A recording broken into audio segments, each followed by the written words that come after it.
What? Hey! Welcome to the Ramble Radio, motherfucker! Come on! Pow, pow, pow. Woo! Woo! But it's video. Just Okay. You know what, Eddie? You're not wrong. Just throwing it out there. It's just But video. you're also sadly not right because it's also radio. And this is the 252nd time. 252. 252. That's what's that? Is that a palindrome? It is. It Right? is. It's backwards, same as frontwards. Yep, 252. That is 252. one of the rare palindrome rambles. What Well, are we doing? every 11 or every 10 of them, I guess. We'll have one. Next one will be what? 353. Right? Oh no, wait. Yeah, No, 313. Right? Oh wait, you're Or right. no. It's every couple. No, hundred. 262. 262. So in 10 more, we'll have another. 10 more, we'll have another one. Then 272, 282. So it's really not that rare. Not that rare. It's Okay. not the Halley's Comet we think it is. No, it's not. Or we want it to be. We want it to be. I don't know. It's You think not. it's just you and us on here? Yeah. Who else? It would is. be? It is. Yeah, This time. okay. It is. Yeah. This time it is. I heard he was tied up at the with Steve Bannon's trial today. Well, right? see, I heard he was doing working with Herschel Walker on wind and clean air and water. Oh, the bad air, good air thing. That was his Yeah. work. I didn't know that was him. That was Cody too. He's That's a busy some of his guy, man. He's That's a some of busy his guy. best stuff. It was got me turned me into a fan. I mean, I'll the tell good you air that. goes to China, and then the bad air comes over here, Right? Yeah, that's and how then we have to clean their bad air. We start with the good air. Well, because we have we have the best air, Yes, and then we 'Cause we're clean it all America. up. We're America. We have the best air, and we clean it all up, and then it floats over to China, and you can't have so much air there because it's going to push out some air's got to win. Right. So the good air will stay there, and they'll push the bad air and back then we get over. the bad one. And then we got to clean their bad air. Fuck. We got to vote Walker. I don't understand that. I don't. It makes perfect sense when you put it that way. How fucking stupid are these fucking morons? They don't care. They just gotta vote Republican. This is all that matters. Doesn't matter what he says. It just Look, I know we've had people that say both sides, right? both sides suck. And But I'm only gonna champion one But side. But there's- they both suck. there's just the one side doesn't have someone out there saying that dumb as shit, Yeah, it's pretty bad. right? It's pretty bad. Look, we can say this. Cody's not here, so we can say all this without fear of him walking. But but you can make arguments both sides aren't great, but one side literally pushes mentally challenged people in positions of.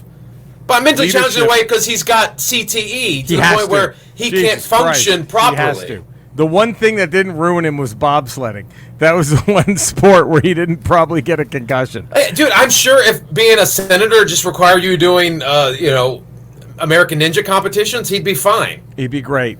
He'd be. But there's actual thinking and cognitive reasoning and abilities that are required of the job that he can no longer do or could ever do. man. I don't know. I'm not sure if Herschel Walker ever was able to handle any of that, But both sides. both sides suck, man. Yeah, sure. Oh God. What was I doing? You know, Andrea's What were out you of doing? town. She's out of Oh, town. dude. So it's just So- a revolving door of hookers? All day, every day. Ugh. I'm Googling the saddest shit.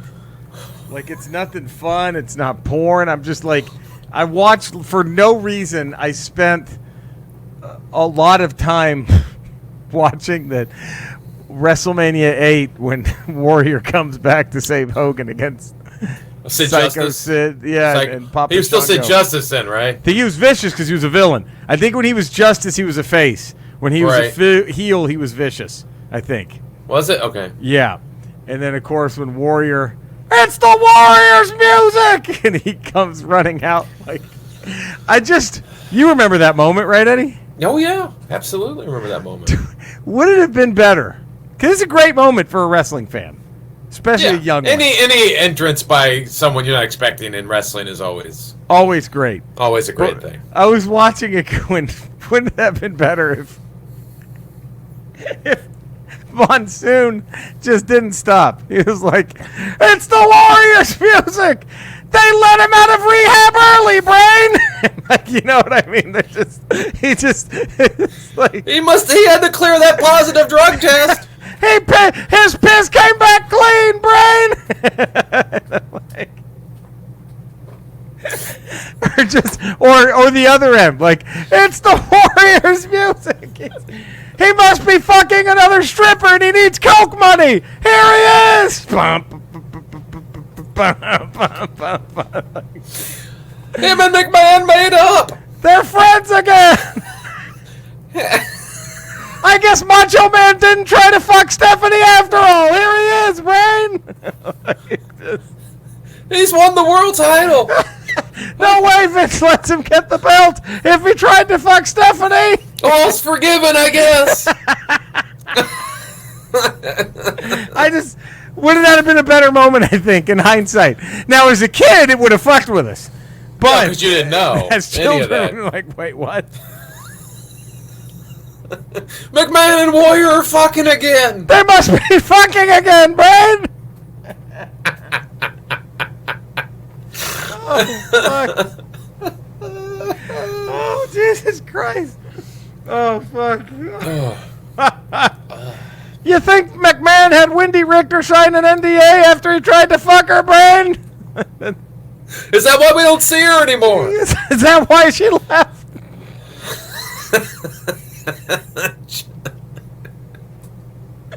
I mean, I think it would have been more exciting.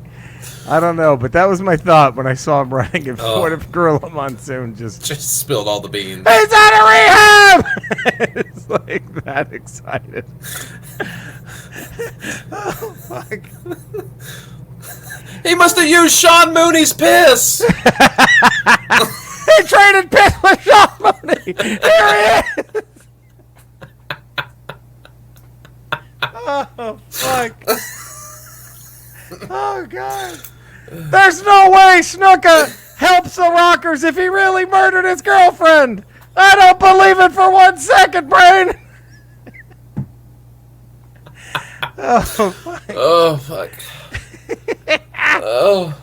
There's no way he's this over if he murdered his girlfriend. There's not a listen to this crowd. It's pandemonium. You tell me one other person that could kill his girlfriend and get that kind of reaction. This is a generational talent in there. Oh, fuck.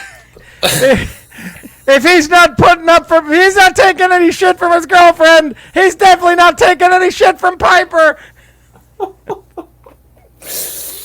Oh, man. They need to do a new commentary.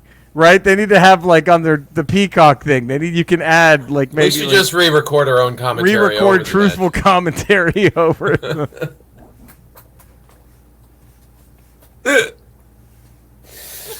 Oh, shit. Oh, but yeah, that was my hope. He's out of rehab! With the same excitement. Bum, bum, bum, bum, bum. Oh, shit. So, last night, we saw Thor again. We did.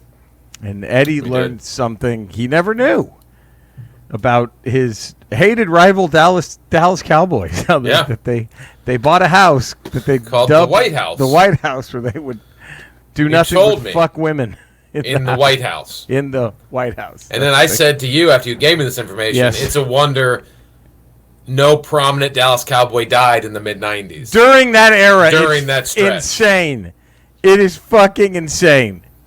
Like, I mean, almost had to have some sort of deal with the devil to get through that period of time. With no one dying. 89 to 96. Right. Probably. No 90 one. to 96. Right. Not even Mike Saxon, the punter. Nothing even happened to that guy. No, everyone made it through. I mean, Irvin had some problems. I think he had probably the closest calls. But for them to go through completely scot-free is amazing. I think Eric Williams had the closest call when Irvin literally tried to slice his neck open with scissors at training camp. They were fighting with scissors, right? That's what they were doing. I don't know. I really don't know. I want to believe that they were just... It started by they were like doing a Brutus the Barber bit, and then it just got out of hand, and some words were exchanged, and it got really ugly. I don't know though. I mean, it could be anything. It could have been anything. But yeah, it is amazing. I mean, it's you're right. There had to have been some kind of deal with the devil that none of them died during that time, or did any extensive jail time. Nothing. I mean, I guess at that point, you're that rich and that famous, you don't do jail time anyway. Well, Jerry Jones, can you imagine the hush money he threw? Oh, dude. Could you imagine the dead hookers in his closet. So. Exactly. So he already had experience with the hush money. He's like, don't worry, I know what to do. Fellas, I got this. I got this. Don't you worry. Oh, fuck. They come into his office all worried, trying to explain there's a dead hooker in their trunk. He's like, don't even worry about it, boys. Just give me the keys. I thought you boys would come to me with a real issue. This is I thought you had a real problem, like a torn hamstring or something. It's kindergarten stuff right here. I thought you had a bad knee. You had me worried for a second. You see that 72 sedan out back? You just put her in that trunk, and we'll take it. Like, what the fuck? There's going to be 3 or 4 already in there, fellas. So just move them around, make some space. You put her in there, it'll be just fine. You know that character Harvey Keitel played in Pulp Fiction? We based it off him right there. This guy. That guy right there. Now you just forget you ever saw him. You just forget you ever saw this guy, and you go back to being Dallas Cowboys. Get you some glory hole. Get you some. I want some glory hole. That would have been a good month. I want me some glory hole.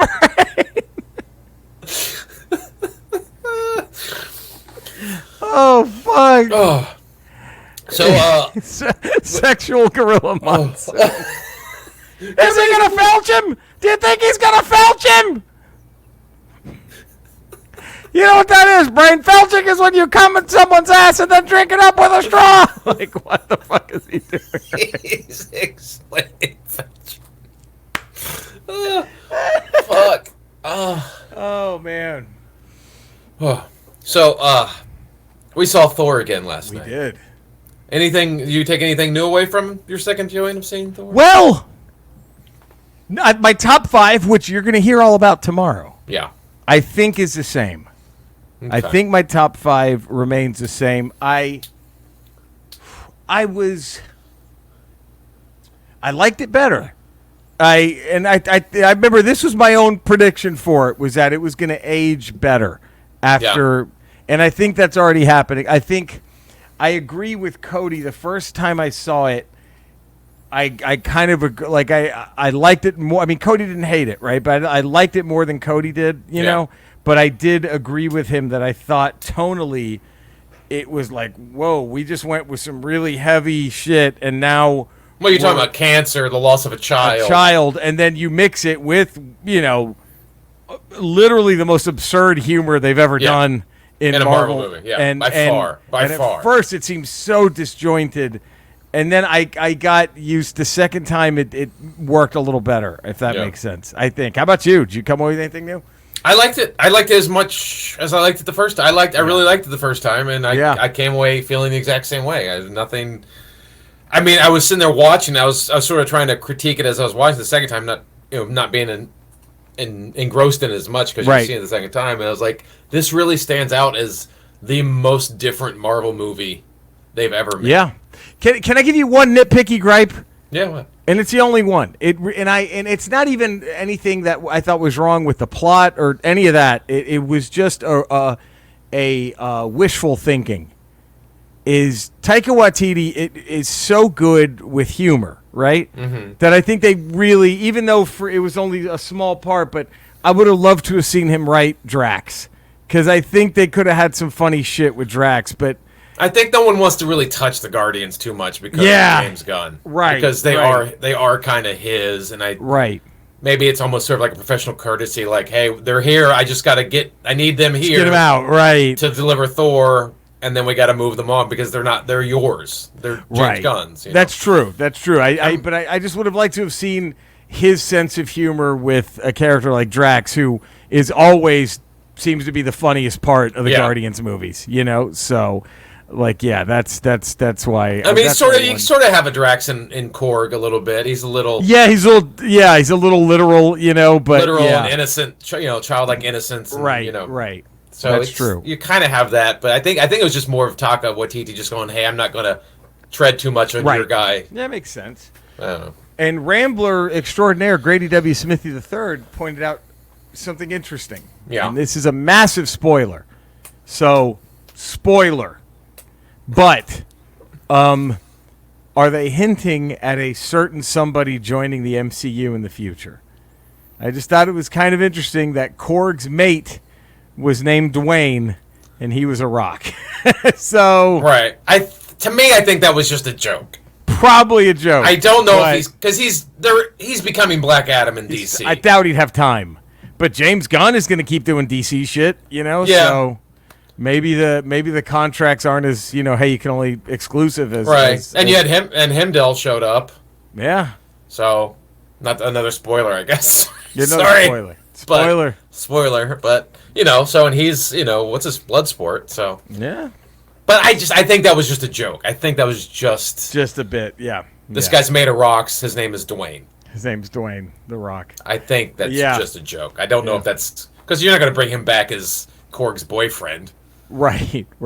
I mean, that would be kind of. And what was funny was what's his name? Grady W. Smithy. His one gripe is he doesn't. I thought it was funny, but he was like, "Why does Waititi have to keep shitting on the Warriors 3?" That was kind of funny, though. And then these three guys. This guy, and whoever that guy is. And then fucking Lady Sif, they just took her arm off and made her a joke. Yeah, they really did. But at least I'm happy we found out what happened to her. Right, because she wasn't in Ragnarok. No. So and here she's just sort of like, I want to die on the battlefield, but you have to die in the battle. That was a pretty funny moment, and at least we get her training Axel at the end. Yeah. Right? So you're like, okay, she's back to being somewhat of a warrior, know? But yeah. Well, there we go. Contractually. Skeletor. Fuck this guy. I'm just going to throw this. Have you ever thought about running for public office? Eddie, that's a wonderful question, and I'm glad that you've asked me this. The way politics are in attorney, it makes me sick to my goddamn stomach. And I know I'd win the popular vote. I think that's fine, but I bet you didn't know this. We haven't held an election in Eternia in over probably 45, 55 years. Yeah. Wow. Never had an election. And it's simply a logistical thing. It's not any kind of tyrannical thing, even though King Randor can go fuck his mother. It's not a tyrannical type of oppressive thing. It's just that all the voting booths are inside He-Man's mother's pussy! So no one's ever going to make it out. So how are they going to, who's going to go in there to count the votes? You see? This is too big. They can't go in there, that fucking hard! Whoa. Wow. Jesus. He's getting angrier. He just gets mad. He gets angrier. I really want to know what happened. With that between them? Something rough. I want, Kevin Smith did a great job with Masters of the Universe Revelations. Right. But that's going forward. I want him to do a prequel. I want to see what happened between Skeletor and He-Man's mother. And something, the wonderful, brilliant, and I can only say inspiring Herschel Walker. You want to talk about air, huh? I know a place you can go. Yeah? I bet you don't know where I'm going with this, do you? Where it's bad air all the time. I bet neither of you know. He-Man's mother's puts a double shot, baby. Okay. All right. Okay. Well, Cody, you can find him on the Cinesnob podcast, and please rate him, subscribe to him, so we can get Cody on Rotten Tomatoes. Yeah, baby. And I say we get him to put Dear Evan Hansen higher. Let's get him. Let's get that up to like 40 or 45%. We can do that. Let's get Dear Evan Hansen up there. I think there needs to more. Enough hasn't been said about a movie casting a 40-year-old to play a high schooler. Enough hasn't been said about this. I mean, that was fine in the 80s, but to do that in 2020, that takes some balls. It takes a lot of balls. A lot of fucking balls. But there's no reason it should be rated lower than Ice Pirates. No. Oh, God, no. No. There's no reason. Okay, real quick. Texas Deathmatch. Ice Pirates or Solar Babies? Who's walking out? I'm kind of partial to Ice Pirates. Yeah, no love for Solar Babies. Solar Babies okay, but I mean, Space Herpes... You got me with space herpes. I'm with you. There. I think I agree. That's the trump card for that. Now, Eddie, where can all the fine folk find you? 5 days a week, patreon.com, the Ralph Report. That's right. And then Fridays we got Ramble Radio. Wednesdays we got Ramble Proper. That's what's up. Here we go. You can find me in the same Ramble places. You can find Eddie and Cody. I'm also on Twitch, twitch.tv/Retro Rocha, playing old video games every weeknight at 5:30 p.m. Pacific time. Try to make it a little earlier for the East Coasters. You know? Yeah, that's what I got to do. And then I got my got my YouTube channel back up and running. The Smug Nerd took a week off, 2 weeks off, but he'll be back. Don't worry. Smug Nerd's coming back. You can find him in all my social medias where Eddie plays my director, the Smug Nerd's director. Yes. So it's coming back soon, the Smug Nerd. So thank you for tuning in. We love you all. You know where to find us. Stay safe. We will see you tomorrow for a Ramble Proper, just us. But then I think we're fully loaded. Fully loaded Friday. Yeah. And the voting will happen. Cody's got to get the voting situation. He's out of town, so I don't think it's. I'm so going to call next week. The next one. Yes. Yeah. All right. We love you guys. Stay safe. Take care, everybody.